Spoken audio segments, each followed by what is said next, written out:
धमाका क्लास में आप सभी बच्चों का फिर से स्वागत है। आज हम लोग संतोष जी की एक महीने फुल पुस्तक के 10वीं कविता चमचा के बारे में अध्ययन करेंगे। इसमें कवि चमचा के महत्व पर प्रकाश डाला है। कवि चमचा के दो रूपों का वर्णन किया है। पहले रूप में इन्होंने चम्मच के उपयोगिता एवं बनावट का जिक्र है तथा दूसरे रूप में ये मनुष्य के बीच दलाली करने के रूप में चमचा का वर्णन किया है। तो चलिए हम लोग देखते हैं कवि किस तरह चमचा का वर्णन अपने कविता में किए हैं। यदि मेरे चैनल को सब्सक्राइब नहीं किया तो सब्सक्राइब करें और लाइक करें और ज़्यादा से ज़्यादा शेयर करें। चलिए हम लोग कविता को आरंभ करते हैं। कह रहा है चमचा चमचा चमचा, घरें चमचा बाहरें चमचा, राना घरें चमचा, बड़ो बड़ो होटलें चमचा। कह रहा है कवि कि चमचा का वर्णन कैसे किया। देखिए चमचा चमचा चमचा, चमचा हर जगह है। कहाँ कहाँ है तो घर में चमचा है, रान्ना घर में चमचा है। रान्ना घर किसको बोलते हैं? रसोई घर को, जहाँ लोग खाना पीना बनाता है तो रान्ना घर में चमचा है। बड़े बड़े होटल में जहाँ आदमी लोग खाना खाते हैं उसको होटल कहा जाता है तो वहाँ भी चमचा है। सब जगह चमचा ही चमचा दिखाई पड़ रहा है। कवि कह रहा है कि चमचा हर जगह मौजूद है। घर में चमचा है, रान्ना घर में चमचा है, बड़ा बड़ा होटल में चमचा है, जहाँ जाइए वहाँ चमचा ही चमचा दिखाई पड़ता है। आजकल सभी चमचा। अब देखिए कभी इसमें चमचा के बनावट की और उपयोगिता के बारे में थोड़ा सा वर्णन कर रहा है। कर रहा है आजकल सभी चमचा, पीतरक चमचा, रूपाक चमचा, अल्मुनियम चमचा, स्टीलक चमचा, सोना केरो भारे चमचा। कह रहा है चमचा जो है सब चीज़ क्या होता है, किसका किसका होता है तो पीतल का चमचा होता है, रूपा मीन्स चांदी का चमचा होता है, अल्मुनिया का चमचा होता है, स्टील का चमचा होता है, यहाँ तक कि सोना जो कीमती बस सामान है, कीमती बहुमूल्य धातु है, उसका भी चमचा होता है।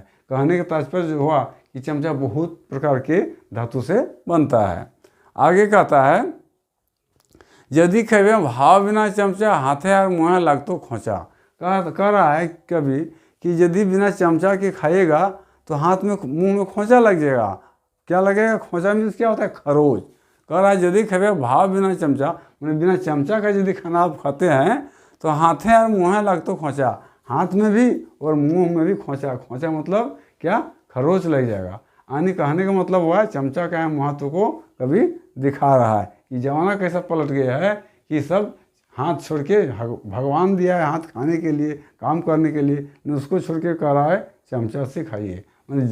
यहाँ विसंगति को कभी दर्शाया है। आज के ज़माने में आदमी कैसे बदल गया है इस चीज़ को कभी प्रदर्शित करना चाह रहा है।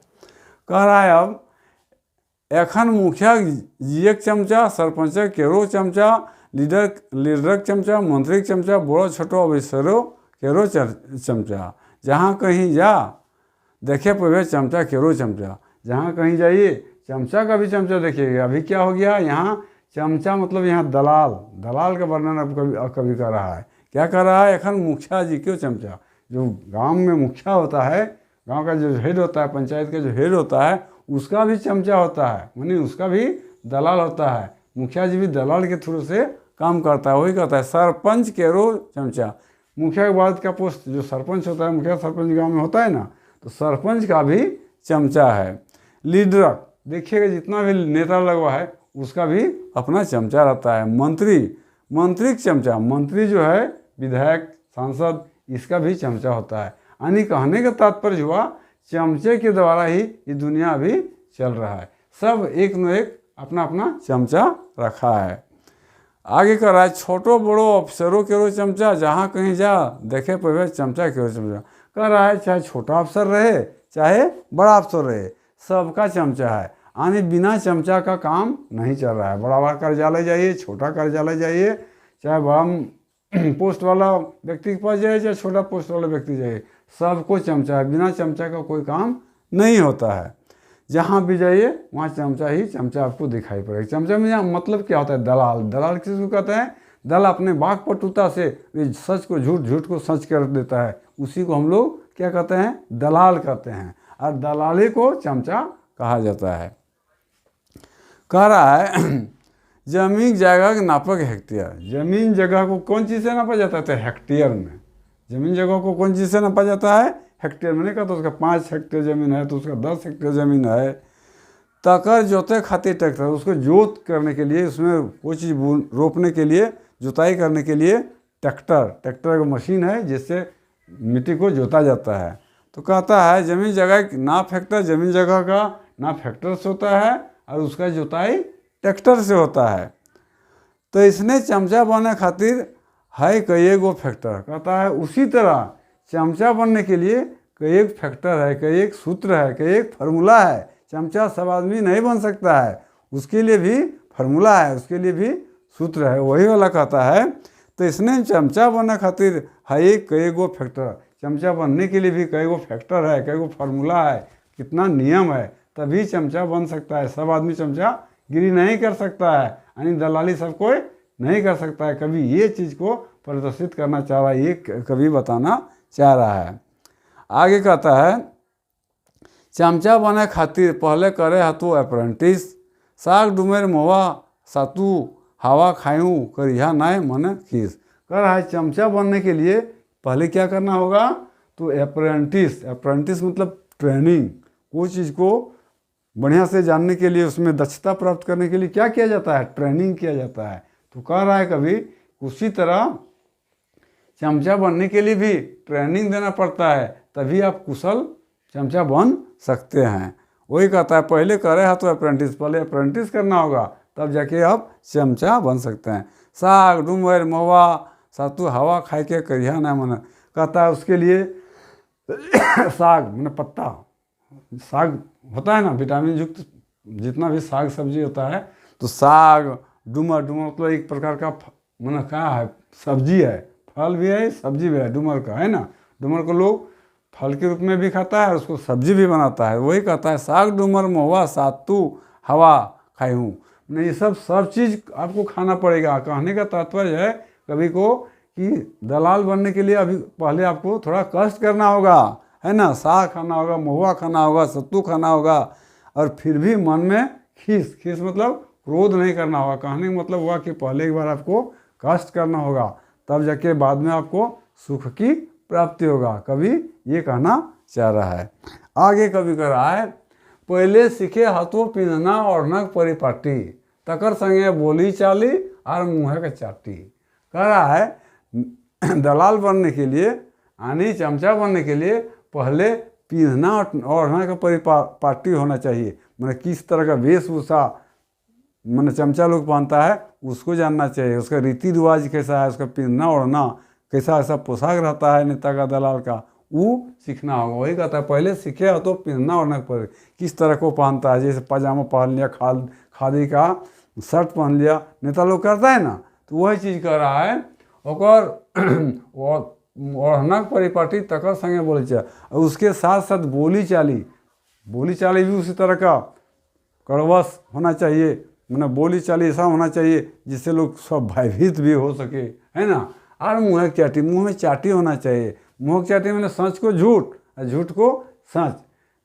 नेता लोग क्या करता है, दलाल लोग सच को कभी झूठ बना देता है, झूठ को कभी सच बना देता है। मैंने मुँह का उसका चाटी जो होता है, वाक्पटुता होता है, बहुत तेज होता है। जिस तरह पंछी में क्या होता है, कौवा तेज होता है, उसी तरह मनुष्य में जो ये है दलाल लोग तेज होता है, उसका चाटी होता है। चाटी मतलब वो ठग देगा आदमी तुरंत, ऐसा स्वर्ग का चीज़ वो हाथ में ला देगा, ऐसा बात बोलेगा जैसे स्वर्ग का चीज़ हाथ में आ गया है, उसी को कहा जाता है चाटी। तकर संगे बोली चाली यार मुँह चाटी, बोली भी अच्छा होना चाहिए, थोड़ा मधुर होना चाहिए और चाटी होना चाहिए। उसको जैसे आपको कोई पकड़ नहीं सके, उसी को दलाल कहा जाता है, उसी को चमचा कहा जाता है। आँखें मिटकानी मुँह बिचकानी मोचक सानी, आँख में मिटकानी, आँख मिटकाना माना ऐसे इशारा भी करना होगा आँख से। कभी वह मिटकानी भी करता है, कौन करता है, तो चमचा। मुँह बिचकानी, मुँह बिचकाना माना मुँह का बनावट को चेंज कर देता है ना। उसका एक्शन ऐसा रहता है कि लोग देख के आश्चर्यचकित हो जाता है।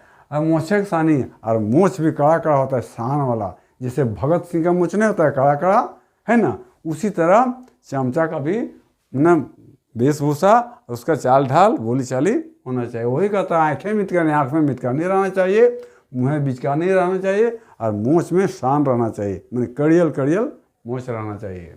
फिर कभी आगे कहता है गुर सानल बानी हाथ उलारे भंगी या चगरानी।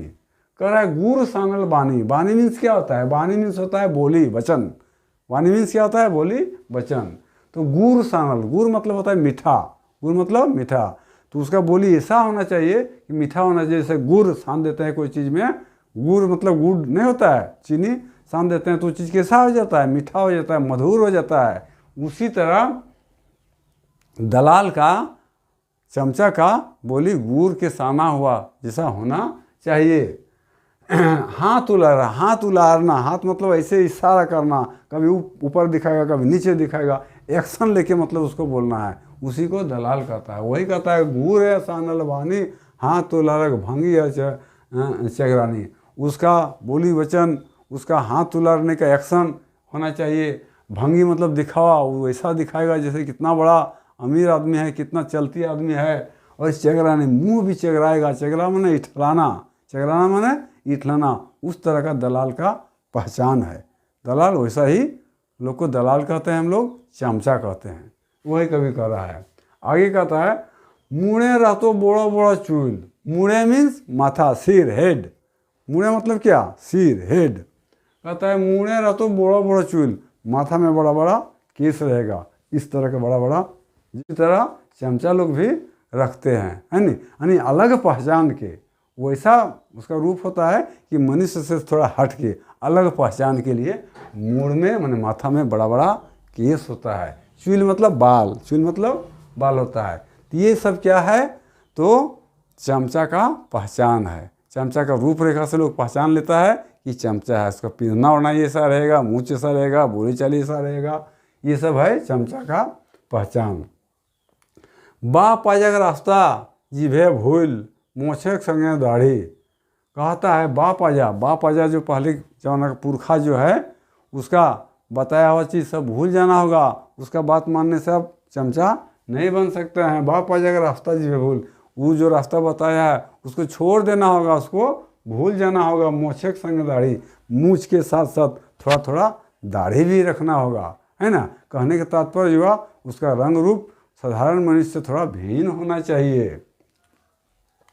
परक घरें चलतो हाड़ी, परक घरें चलतो हाड़ी। परक घरें मतलब, परक मतलब होता है दूसरे के घर। परक मीन्स दूसरे के घर में चलतो हाड़ी, मतलब उसको खाने का भी चिंता नहीं रहता है। किसको? तो दलाल को। दूसरे के घर में ही वो खाना पीना का उसका व्यवस्था हो जाता है। तो ये सब दलाल का गुण को बता रहा है।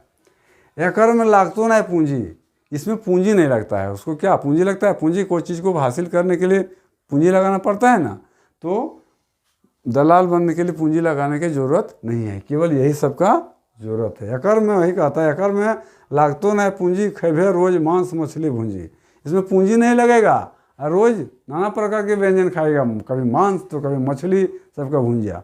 जबकि साधारण आदमी सब खाता है, नहीं खाता है, लेकिन जो दलाल है, चमचा है, उसको क्या होता है? मांस मछली का भूंजिया रोज़ उसको मिलता है, यानी खाने पीने में वह कमी नहीं रखता है। उन्हें दूसरे के ही लोग उसको खा के तंतना देता है उसको। मालिके जखन हते सेटिस्फेक्शन, आगे कह रहा है कभी मालिके जखन हते सेटिस्फेक्शन धाए धाए पे प्रमोशन। कह रहा है चमचा किसका होता है? अपना मालिक का ही चमचागिरी करता है। तो बोलता है वो जब आपसे संतुष्ट हो जाएगा, यानी मालिक जब आपसे संतुष्ट हो जाएगा तो धाए धाए मैंने तुरंत तुरंत क्या करेगा? धाए धाए पे प्रमोशन, तो तुम्हारा प्रमोशन होने लगेगा। प्रमोशन क्या हमारा? प्रगति, ऊंचा पोस्ट मिलने लगेगा आपको, है ना। दर्जा आपका बढ़ जाएगा। कब? जब आपका मालिक आपसे संतुष्ट हो जाएगा, सेटिस्फेक्शन हो जाएगा। यहाँ कभी अंग्रेजी वर्ड का भी व्यवहार किए हैं।